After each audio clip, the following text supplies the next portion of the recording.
Oh, hello there. I didn't see you. Where is everybody? Oh, I don't know. Maybe they haven't heard of this place. Do you think you could help me? That might be asking too much. Oh, I need so much help. I have so many problems. What do you really care about? Well, easy to get yield, but I'm also worried about missing out on capital gains. Yeah, I'm touched by your concern. Thank God I'm still drinking. Huh? What? I don't think you should be drinking. Stuff your ideas in the suggestion box on your way out.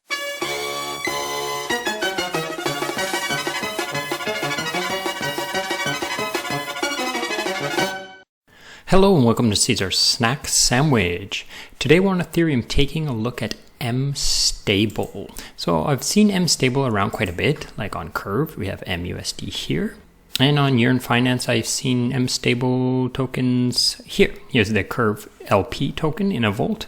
And down here, for a long time ago, we had the mUSD Volt version 1. Now, so I've seen this token around and I've just assumed, it's just another stablecoin like USDC. But that's not the case here. The mStable is a fully autonomous, decentralized, and non-custodial smart contract stablecoin. So it's pretty interesting. So let's go inside and take a look at how it works and basically what's what. And then I'll show you some things about it, okay? So the first thing we have here is we have mint. And basically how to get an mUSD token is you need to mint it or you need to swap for it. You could swap for it on Curve right here if you wanted it, right?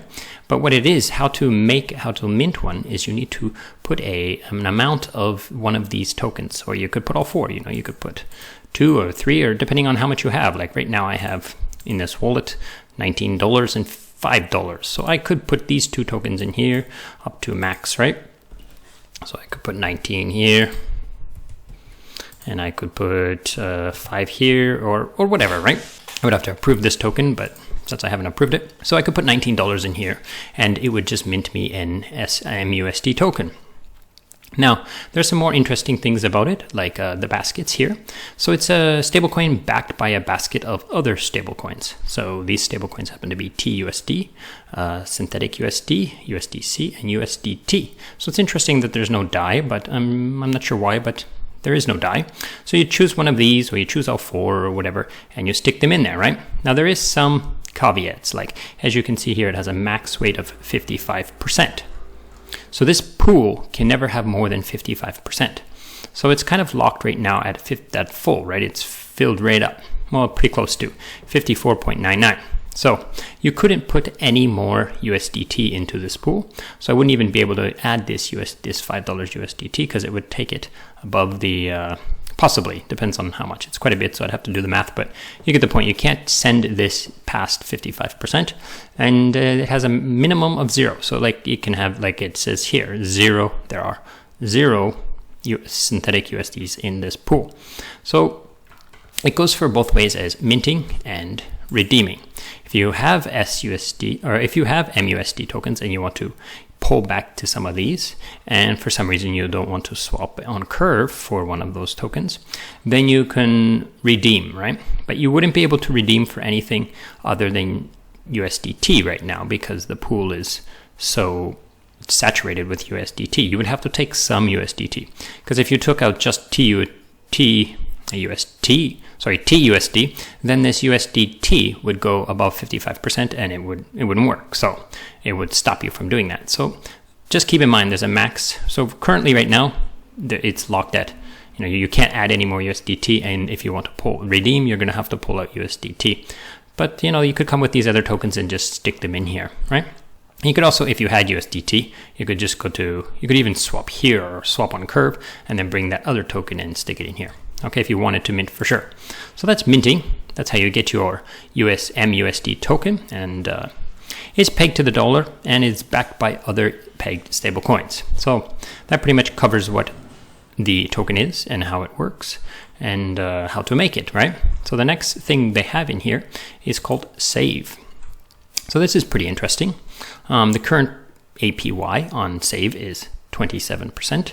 And what this basically means is if you mint up mUSD tokens, then you can stick them in you can lock them in here. So I would click here and I would say, oh, how many do I want to lock? Let's say I had mUSD tokens and however many I would want to lock, and I'd say mint. And when I minted that, it would give me an I, which is interest bearing mUSD. And it's currently giving this much percent. Now, how is it gaining this interest? It gains this interest in two ways. One is some of this basket, right? Some of this basket here is lent on Aave or Compound. And then there's also trading fees from this swap here. So we'll get to the swap after. So it gains interest that way. Now, if you wanted to then lock in this token into the vault here, so you could then take your mUSD token and stick it in here. And if you stuck it in there, then you would be given MTA tokens. It's like the governance token of mStable. So you would gain these MTA tokens and you could use those to either sell them or you could bring them down to the MTA vault. So if you had some MTA tokens, you could bring them here and lock them in here. Now this is a complicated thing. I don't want to get into all the little details in here, but I will explain to you basically what it's asking you is it's a mStable coin, or sorry, an MTA token. If you stake it in here, you get governance rights, so you can vote on things, but you also get to boost your MTA tokens from this vault. So if you've put them in here and you stake, if you put your mUSD here and you get imUSD and you stake your imUSD here and you use your MTA by locking it into voting, then you're going to boost up your MTA tokens, your MTA rewards from this vault here. So that pretty much, it's a simplified version of it, but you could go through the calculator and play with the numbers and say, how many do I need to use and how much percentage would I go up and stuff like this, okay? But I'm not going to get into that too much right now because I have many other things to cover and I don't want to spend all the time. I just want to give you an overview, right? So the next part here we have is earn. So earn is like yield farming, okay? Like traditional yield farming. If you supply the M to this curve pool, right? This one right here, mUSD, and you go to deposit and you supply to this, you get a curve token, right? And if you bring that token back here and you stake it in here, then you will get, MTA tokens and CRV tokens. I'm not sure why this number is 0, but you will get some, okay? So you'll get some yield here and it's kind of like a yield farm, Oh, sorry, it's, the mUSD and the 3 pool. So, because that's what the mUSD token, this mUSD pool uses, is it uses the mUSD and the 3 pool tokens, okay? So if you bring that curve stablecoin or curve LP here and stick it in here, then you will get this 10% APY and you get this MTA tokens and the CRV tokens, okay? Now I'm not sure if the CRV tokens are finished and if they won't no longer give them to you anymore, but anyways. So you could also use a balancer if you prefer balancer LPs and you supplied WETH and mUSD, then you could get this yield in MTA tokens, okay? And the last one is you could supply on Uniswap, okay? If you applied MTA and WETH on Uniswap, you would get this yield within MTA tokens. So you can choose to do that if you like and provide liquidity in the mUSD token abroad, okay? Next we have is swap. Now this is pretty interesting, okay? This is what we would use comparable to Curve. Now, like say, not exactly this pool. Let's instead use maybe the Y pool since I've already have it. I already have it authorized, okay? So I'm gonna change this to, no, I don't want to use max. So I'll just put 0 here. Okay, so basically if I wanted to say that I wanted to swap USDC to USDT or USDC to TUSD, but let's use USDT, okay? And or I have the choice to do it here, okay? Now they're both valid options, okay? So the first thing let's do, let's change this to USDC and let's change this to USDT. And let's put the 19 max. So as you can see, there's a swap fee of 0.06, and on Curve Finance, they have a swap of, here it is, 0.04. So it's cheaper in regards to, swapping fees, okay? The fees to the pool, it would be cheaper to use Curve, but it's a little bit more expensive to use here. However, this does offer some benefits, and that is it has 0 slippage, 1-to-1 swaps, because it doesn't use a, it doesn't have as tight of a bonding curve, like a balancing of the pools, because they don't require that they stay, 25, 25, 25, 25. So it's a little bit this one's going to have a little bit of slippage in order to cover if you're using a larger amount, right? So this does have a slippage, where's the slippage? Can't remember. I think when you actually, I'm using deposit right now, right? So buy and sell. Okay, so here on Curve, if you wanted to set the slippage, you could set the slippage amount. So that it means that there will be slippage if you do a large enough amount. I'm pretty sure 19 will have any slippage, but maybe 200,000 might, but apparently this one has no slippage. Now, I haven't tested that, so that would be something you would have to test on your own. But I think that's a valid reason to pay a little bit more, 0.02% more. And the other thing that seems to be very valid, especially for a little fish like me, if you do actually do the swap, let's go here and send the transaction to MetaMask and see how much it costs us.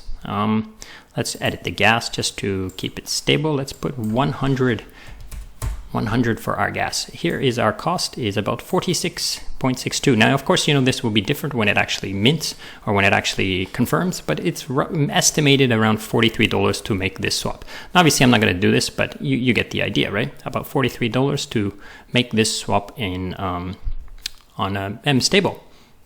So let's close that and let's reject that. And let's not do that. And let's go over here and do the same thing. Let's say I wanted to swap 19 to 19 of these, and I go to sell. I can just leave it at 1% slippage, wait for it to come up. Go to edit and advanced, and let's put like I did there, 100. It quotes me a price of 180. Now, it might be a little bit more, it might be a little bit less, but it's substantially more than the other one, right? As you can see. So I think this might be a valid place for smaller people, people who don't have, $1 million or hundreds of thousands of dollars to swap, and they're not really worried about, which one they're getting and so forth. Like, if they don't really care that they have to take USDT or what have you, or if this pool becomes a little bit more healthy and there's a whole bunch of other stable coins in there, I think this is a valid place to come and check to do a swap, because that was substantially cheaper, right? This is quite a bit of gas money to make that swap, right? So I cancel that. So I obviously don't want to do that. And that pretty much is it. Now, there is one more thing that I would like to mention, and that is very important actually, is that this entire system also functions with this, BTC. So again, same idea. You can come here, you can swap, you can mint, and the tokens that they use to mint, click, is WBTC, RMBTC, and SBTC. So you can mint this token. Now again, on Curve Finance. So as you can see on Curve Finance, it doesn't actually have an mBTC quite yet, but perhaps they will open this pool in the future, because this is fairly new. Sorry, not that. This is fairly new, and it's something you can consider. Now the earn or the save is only around 14.9%, which is not as much as it would be to earn on stablecoins in this pool, but you would still get, the idea of, you could still mint the IBT ETH and still get this 14%. Now, as you can see, there's no options down here for voting yet, so I guess that will come in the future as well. So I think that's pretty much it. I think I've covered everything that I need to cover for now, and I'll be watching this and thinking about this more in the future. I think it's valid, and it's definitely an interesting way. I think it's better than, just purely minting tokens based on what is in some sort of bank. It's quite transparent. I assume that people who code can easily get into the contracts and check that it is decentralized and that it's non-custodial. So I think that's pretty interesting, Now, of course, you're putting custodial stablecoins into a non-custodial smart contract, so you still have the risk of, USDT or USDC. You still have that risk factor here, but I think it's interesting, and I like the idea. Now, if it's redundant or not, that's up to you to decide. The Discord is pretty useful. They're pretty helpful. There's always people in there who are willing to answer your questions. So feel free to check that out. Come and check the docs. The docs are very clear, very simple. There's a few aspects that maybe you need to read that paragraph 2 or 3 times to really get the idea. But it's pretty straightforward, pretty easy. I think, even by just watching my video, you get a good idea of what's going on here. And thanks for watching. And I hope you enjoyed it. Goodbye.